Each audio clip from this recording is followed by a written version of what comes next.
I recently upgraded Snowflake stock because the price has finally fallen to attractive valuations. For years, I have been following Snowflake stock and the stock price had persistently traded expensively. There were good reasons for that premium valuation.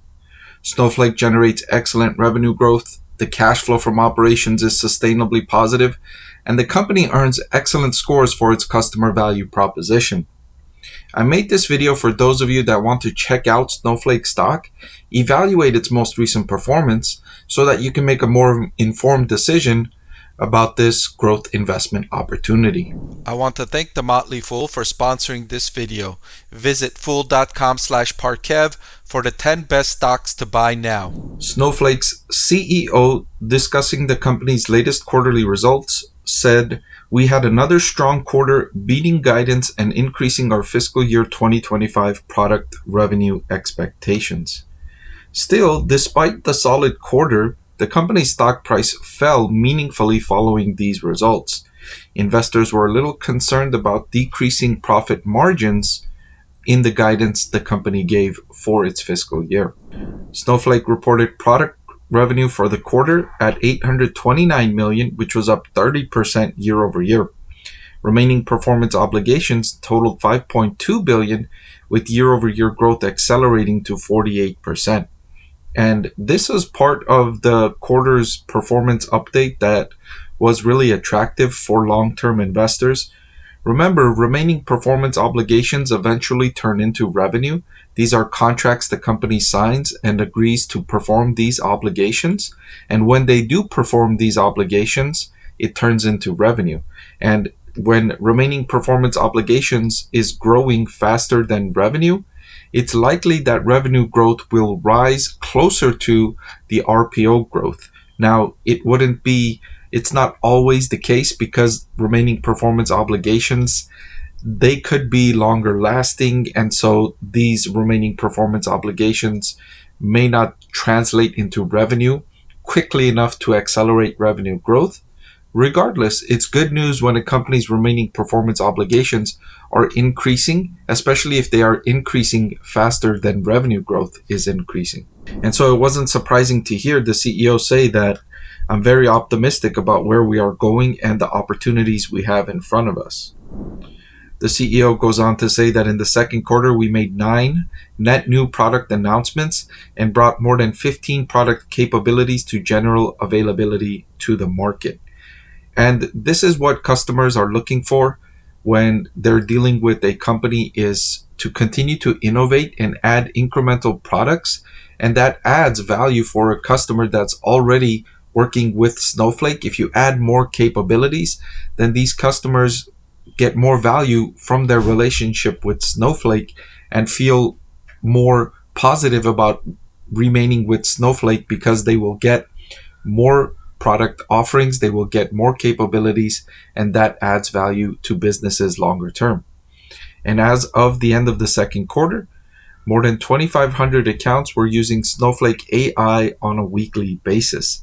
And it makes sense that Snowflake capitalizes on the rising effectiveness of artificial intelligence, because data is such a foundational source for AI, and Snowflake is all data. And so that makes it's a nice segue into companies that already have their data on its platform, and they can capitalize on that by utilizing the AI services offered. Even if the company doesn't have its own data on the platform, it can utilize other data that's on the platform, the data marketplace, to benefit from these services. Another product is Cortex Search and Cortex Analyst, which are expected to be generally available in the third quarter.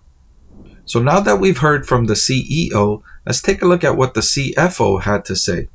And the CFO starts by saying, "We continue to see signs of a stable optimization environment."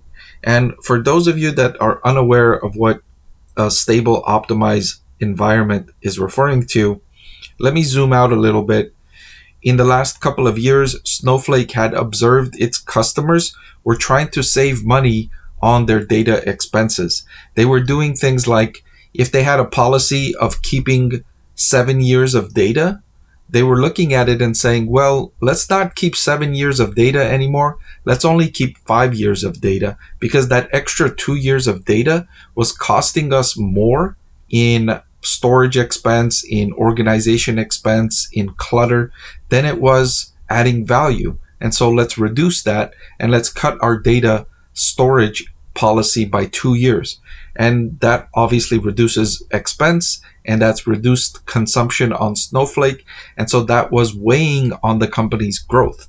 But now what the management is saying, what the CFO is saying, is they continue to see signs of a stable optimization environment, meaning the rate of these policies worsening has kind of leveled off.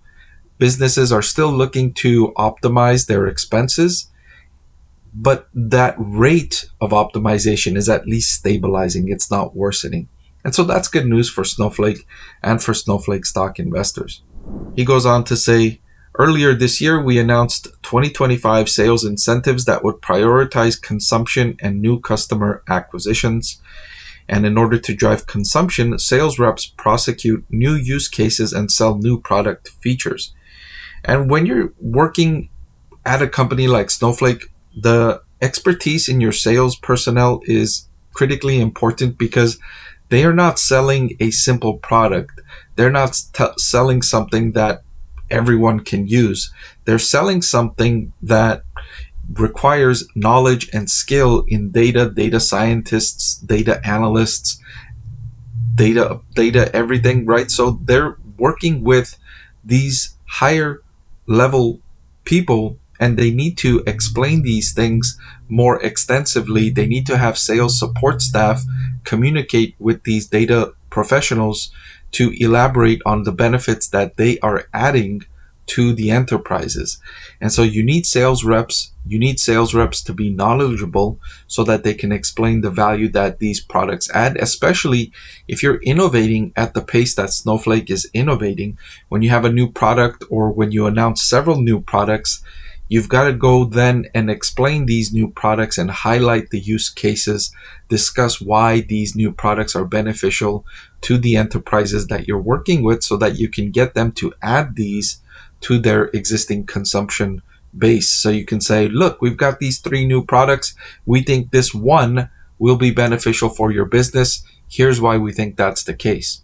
And so you need to have people to go ahead and go out there and have that outreach. It's not a product that is easily sold where someone just comes to your website and clicks buy.